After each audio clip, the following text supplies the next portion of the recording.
So this is the third round of the Junior Women's 8 today, and they're off the far side. In the red and yellow is Tideway Scullers School, and on the near side, the right-hand side, on the Buckinghamshire station, King's School, Worcester. Yeah, a bit of steering issue there with King's School, Worcester. They are. It's unusual in a Cox boat to move that far away from the island, so they're going to get a warning from the umpire straight away to straighten up. Perhaps already feeling some pressure there from the Tideway Scullers School. Had a really neat start, powering away. And still, the Tideway Scullers hasn't done that much damage to King's School Worcester, despite that steering. And a good race. Still some steering issues, but a good race here. Both crews seem very close. That's a challenge, isn't it, for that Cox in the King's School Worcester crew. Sometimes once you start having to steer, you're endlessly over compensating, and of course that does slow the boat down. That's costing you some efficiency, so that's something that you know, her crew will be wanting her just to line up and let them go, let them attack more at the Tideway Scullers School, who's still got the advantage. It's a really good long rhythmical technique they have here. Really just be patiently doing, despite all the stuff that's happened with the steering and where they are, they've just stuck to their rhythm and executing their race plan. Really well-drilled crew, aren't they? Yeah, I like that. Rowing long as well. They need to keep the sharpness as they get tired, keep the speed of the oars going into the water, but really well drilled, very, very good. A crew that has been honed there. And looks like Scullers slightly ahead here, but it's going to be a good next 3 minutes or so coming down the course. So the question is, what have King's School Worcester got? Because now this is their final. They're down a length. They need to find something extra. They need to see whether Tideway Scullers have overcooked themselves. They need to put some pressure on. So they're going to have to do a move if they want to put pressure on this school from this Tideway Scullers School crew. And isn't this the irony, is that actually you win races in the race, not on the finish line. And this is a moment now where King's Worcester need to be brave and attack. Otherwise, they're not going to win. It is. I think this is the most exciting part of racing and watching racing. This is where decisions can be taken, where it's all about what you're thinking about, what you're focusing on, that mixture of technique and motivation, and just whether you've got that ability to find another gear, to do the same thing in perfect synchronicity at another level. It looks like they are pressuring back again in that King's School Worcester crew. This is going to go all the way to the line. And again, because it's side by side, it's so intimate. It's not just about going as fast as you can from A to B. You can get in the other team's head if you can make changes in boat speed.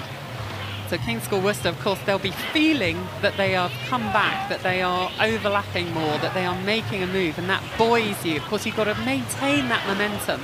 Scullers now, I think you can see them there. They're pushing again. They're trying to push them away. So this is a case of who's got most in the tank, who got the highest scores in those ergos through the winter, and how can they now lay that down? This is getting really exciting. This is great. The both crews have got a very similar, even boat speed through the middle.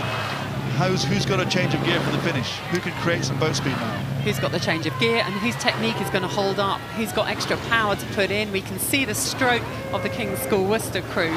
Georgie Thorpe really trying to lead her crew with great length there that she has at the beginning to lead her crew. Lovely stroking there, really good long stroke, and the others need to back her up as much as possible as they try and lift it. And of course in the stroke street, Eleanor Hill has got to make sure that they really get the feeling they are moving through, they are making progress for all the effort that they're putting in. Yeah, 6 of these girls from King's Worcester came 6 at national schools, but they've strengthened it with the Copslers pair. And here they really need to make a decision. How brave are they going to be now to do something? And Scullers here really, really aggressive. You can see the power these girls are putting down and really keeping their technique together. This looks really going to be a great race. They are, they're digging in. I'd say they're slightly less neat crew, but there's a lot of hard work and grind that is going in behind those oars in the Tideway Scullers School, and they do not want to give this up. Still 2.5 minutes to go. It's a long way to go in this race. Who is the bravest of these 2 crews?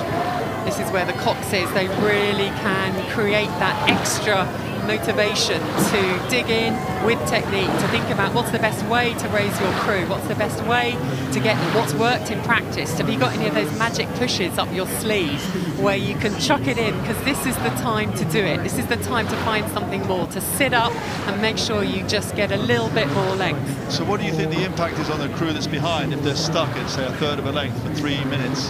What's the impact on them mentally, or the impact on both crews? So the crew that's behind have actually gained. They were much further back, so they know that what they do when they do it has worked. But of course now they'll have run out of some energy and they'll be looking to find some more, to think we've got to do that again. We've got to make sure that we stay, you know, just as long, and we've got to find more, basically. We saw the Scullers crew there, they were looking across, they're feeling nervous, they can feel the pressure there that they've been under now for some time. The progress boards are showing a third of a length, as the margin hasn't changed for about 2 minutes. Coming in the last minute or so, they're coming down the enclosures. Tideway Scullers School are leading King's School Worcester, but what will the result be?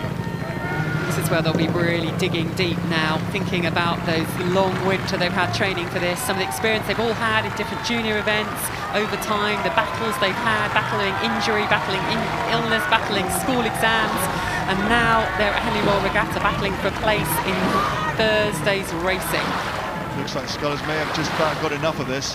Both crews really putting every ounce of energy into the last bit. As we come to the line, it looks like Scullers may still have the edge over King's School Worcester. I think they're finding it hard to lift in that King's School Worcester. They're giving absolutely everything to the line. And there we go, both crews crossed the line, absolutely exhausted. A win there for Tideway Scullers School over King's School Worcester. You can see the exhaustion and the effort from their faces, can't you? It was a great race. They all gave everything they had. That much is clear. They should both be really proud.